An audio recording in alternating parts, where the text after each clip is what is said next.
সকলকে স্বাগতম নতুন একটি ভিডিওতে।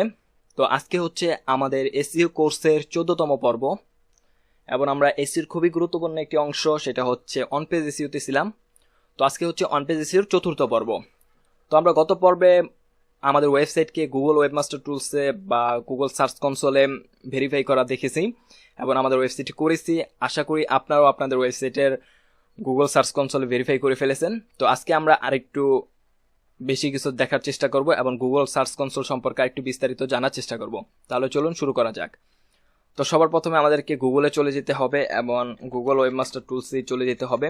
তো এই জন্য আমরা প্রথমে গুগলে যাব। গুগলে গিয়ে আমাদের যে জিমেলটি রয়েছে, যেটির মাধ্যমে আমরা গুগল সার্চ কনসোলে লগ ইন করেছিলাম, সেই জিমেলটি অবশ্যই লগ ইন করা অবস্থায় থাকতে হবে। তারপর আমরা জাস্ট এখানে সার্চ করব গুগল ওয়েবমাস্টার টুলস বা গুগল সার্চ কনসোল লিখলেও আসবে।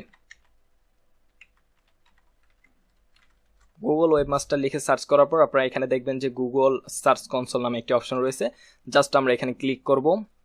তারপর এখানে কালকের মতন সেই অপশনটি চলে এসেছে গত পর্বের মতো। তো আমরা এখানে তেমন কোনো ক্লিক করব না, কারণ এগুলো অলরেডি আমাদের করা হয়ে গিয়েছে। আমরা জাস্ট এই যে এই দিক থেকে গুগল সার্চ কনসোলের পাশে যে তিনটা হাইফেন চিহ্নর মতন রয়েছে, এখানে ক্লিক করব। তারপরে এই যে সার্চ প্রপার্টি নামে একটি অপশন রয়েছে, জাস্ট এখানে ক্লিক করে আমরা দেখব যে আমাদের ওয়েবসাইটের নামটি রয়েছে এখানে দেওয়া। তো জাস্ট আমরা এখানে ক্লিক করব, সাথে সাথে দেখবেন যে আমাদের ওয়েবসাইটের যে ড্যাশবোর্ড রয়েছে সেখানে কিন্তু চলে এসেছে। তো এটা আমরা দেখিয়েছিলাম কালকে যে কিভাবে এখানে ভেরিফাই করতে হয় এবং আমাদের ওয়েবসাইটটি ইন্ডেক্স করতে হয় সেগুলো। তো আজকে আমরা এই সম্পর্কে আরেকটু বিস্তারিত জানার চেষ্টা করব। তো এখানে আমাদের ওয়েবসাইটটি কমপ্লিটলি ফাঁকা, এর জন্য আসলে এখানে তেমন কোনো ইনফরমেশন নাই। এখানে বেশ কিছু ইনফরমেশন থাকার কথা ছিল। যদি আমি আপনাদেরকে আরও একটি অন্য সাইট থেকে দেখাতে পারতাম তাহলে বেটার হতো, কিন্তু বর্তমানে আমার এমন কোনো ওয়েবসাইট নেই যেটা আপনাদেরকে পাবলিকলি দেখাতে পারবো।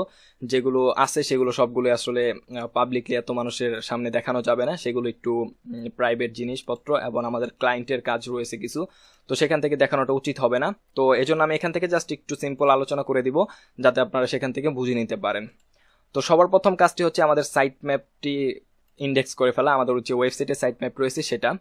তো যারা সাইট ম্যাপ সম্পর্কে জানেন না তাদেরকে একটু বলে নেই যে সাইট ম্যাপটা আপনারা বলতে পারেন যে আপনাদের ওয়েবসাইটে কোথায় কি রয়েছে, তারপরে কয়েকটি পেজ রয়েছে, কয়েকটি পোস্ট রয়েছে, এই বিষয়গুলো খুব সহজে গুগল আইডেন্টিফাই করতে পারে। গুগলের যে বট রয়েছে সেটা কিন্তু খুব সহজে আইডেন্টিফাই করতে পারে এই সাইট ম্যাপের মাধ্যমে। তো আমাদের এই সাইট ম্যাপটি সর্বপ্রথমে কিন্তু এখানে ইন্ডেক্স করে দিতে হবে। তো আমি এর জন্য আমাদের ওয়েবসাইটে চলে গেলাম এবং ওয়েবসাইট থেকে জাস্ট আমরা ড্যাশবোর্ডে চলে যাব। তো আমরা যেহেতু ইওস এসইও প্লাগইন ইউজ করি, তো আমাদের এই কাজটি খুব সহজেই করে ফেলতে পারবো। তো এই জন্য আমরা জাস্ট এই এসইও থেকে সার্চ অ্যাপিয়ারেন্স এখানে ক্লিক করব। তো সার্চ অ্যাপিয়ারেন্সে চলে যাওয়ার পর আমরা দেখতে পাবো এই তো এখান থেকে আমরা জাস্ট কন্টেন্ট টাইপস, সরি আমি একটু ভুল করেছি, আমরা জেনারেলে ক্লিক করব। তারপরে এইখান থেকে আমরা এই যে ফিচার্সে ক্লিক করব। ফিচার্সে ক্লিক করার পর আমরা এখানে দেখতে পারবো যে XML সাইট ম্যাপস নামে একটি অপশন রয়েছে। তো এই যে আমাদের এই XML সাইট ম্যাপের পাশে যে হোয়াট চিহ্ন একটি অপশন রয়েছে, তো আমরা জাস্ট এখানে ক্লিক করব। তারপর এখানে আমরা দেখতে পারবো যে see the XML site map. তো জাস্ট আমরা এখানে ক্লিক করব। তো ক্লিক করার পর আপনারা দেখতে পাচ্ছেন যে আমাদের ওয়েবসাইটে সাইট ম্যাপটি কিন্তু এই যে এখানে রয়েছে। যে আমাদের এখানে কি কি সাইট ম্যাপ রয়েছে, nthow.com পোস্ট সাইট ম্যাপ রয়েছে, তারপর nthow.com পেজ সাইট ম্যাপ রয়েছে এবং অথর সাইট ম্যাপ রয়েছে। তো আমাদের এইগুলো থাকুক, সমস্যা নেই। আমরা কি করব, জাস্ট আমাদের মেইন সাইট ম্যাপটি আমাদের এই গুগল সার্চ কনসোলে আমরা ইন্ডেক্স করে দিব। তো এই জন্য কি করতে হবে, আমাদের ওয়েবসাইটটি কিন্তু অলরেডি এখানে দেওয়াই রয়েছে যে http তারপর nthow.com কিন্তু দেওয়া রয়েছে, তারপর স্ল্যাশ দিয়ে এইখানে বাকি অংশটুকু আমাদের দিতে হবে। তো আপনারা দেখতে পাচ্ছেন যে এই যে উপরে যদি আমরা তাকাই তাহলে দেখব যে এই http দিয়ে nthow.com স্ল্যাশ দিয়ে যে অংশটা রয়েছে সাইট ম্যাপ তারপর _index.xml, তো এইটা আমরা জাস্ট এখান থেকে কপি করে নিব। Ctrl+C দিয়েও কপি করতে পারবো বা এখান থেকে কপি করে নিতে পারবো। তারপর আমরা জাস্ট Ctrl+V দিয়ে এখানে পেস্ট করে দিব। দেখতে পাচ্ছেন যে http তারপর nthow.com স্ল্যাশ সাইটম্যাপ তারপর আন্ডারস্কোর তারপর .xml এইভাবে কিন্তু আমাদেরকে দিতে হবে। তারপর জাস্ট আমরা এখানে সাবমিট দিয়ে দিব, একটু সময় নেবে এবং এখানে দেখতে পাচ্ছেন যে সাইট ম্যাপ সাবমিটেড সাকসেসফুলি, তো গট ইট দিয়ে দিব। তো এখানে কিন্তু আমাদের ওয়েবসাইটের সাইট ম্যাপটি কিন্তু ইন্ডেক্স হয়ে গিয়েছে। তো আমাদের সাইট ম্যাপটি ইন্ডেক্স হয়ে যাওয়ার পর তারপর আমরা যদি এখানে ক্লিক করি তারপরে দেখবো যে আমাদের সাইট ম্যাপটি কিন্তু প্রসেসড হচ্ছে। তো এটা একটু সময় নেবে, এখানে সবগুলো সাইট ম্যাপ চলে আসবে যেগুলো আমরা এখান থেকে দেখতে পাচ্ছি, যে এই যে পোস্ট সাইট ম্যাপ, তারপরে পেজ সাইট ম্যাপ, তারপরে এই যে অথর সাইট ম্যাপ, এগুলো সব কিন্তু এখানে চলে আসবে, যেগুলো এখানে খুব সাকসেসফুলি যদি ইন্ডেক্স হয় তাহলে এখানে আপনাকে সাকসেস দেখাবে। তো আমরা যদি পোস্টের ভিতরে আরো ক্লিক করি তাহলে দেখবো যে আমাদের ওয়েবসাইটে কতগুলো পোস্ট রয়েছে সেগুলো কিন্তু আমরা এখান থেকে দেখতে পাবো। দেখুন এখানে কিন্তু মাত্র 2টা পোস্ট রয়েছে। তো এরপরে আমরা যদি এই যে পেজ সাইট ম্যাপে দেখি তাহলেও দেখবো যে এখানে কয়টি পেজ রয়েছে, সেটা এখানে শুধুমাত্র হোম পেজটা রয়েছে সেটা কিন্তু এখানে দেখাচ্ছে। এছাড়াও অথরে দেখলে অথরেও কিন্তু আমাদেরকে দেখাবে যে কি কি রয়েছে। তো এগুলো কিন্তু সব এখানে ইন্ডেক্স হয়ে যাবে যদি আপনি অনুমতি দিয়ে থাকেন। তো আমাদের সাইট ম্যাপে যা যা রয়েছে সবই কিন্তু এখানে ইন্ডেক্স হবে। তো আপনি এগুলো দেখতে পাবেন কিছুদিন পর, বা মোটামুটি একটু সময় লাগবে, কিছুদিন লাগবে না অবশ্য, এখানে হয়তো বা 2-3-5 ঘন্টার মধ্যে হয়ে যাবে, বা একদিন সময় লাগতে পারে, অল্প সময়ের মধ্যে হয়ে যাবে আশা করি। তো এই হলো আমাদের সাইট ম্যাপের কাজ। তো আমরা এখান থেকে দেখতে পাবো যে আমাদের ওয়েবসাইটের পোস্টগুলো সব ইন্ডেক্স হচ্ছে কিনা, তারপরে আমাদের পেজগুলো সব ইন্ডেক্স হচ্ছে কিনা, আমাদের অথরগুলো সব ইন্ডেক্স হচ্ছে কিনা, বা আমাদের ওভারঅল সাইট ম্যাপটি সঠিকভাবে ইন্ডেক্স হচ্ছে কিনা, সবকিছু আমরা এখান থেকে খুব সহজেই দেখতে পাবো। তো আমরা এখন একটু আমাদের সার্চ কনসোলের ড্যাশবোর্ডটির সাথে পরিচিত হব। তো আমরা সবার প্রথমে এখানে থেকে ওভারভিউতে চলে যাই। তো ওভারভিউ থেকে এখানে দেখতে পাচ্ছেন যে পারফরমেন্স এবং কভারেজ নামে 2টি অপশন রয়েছে।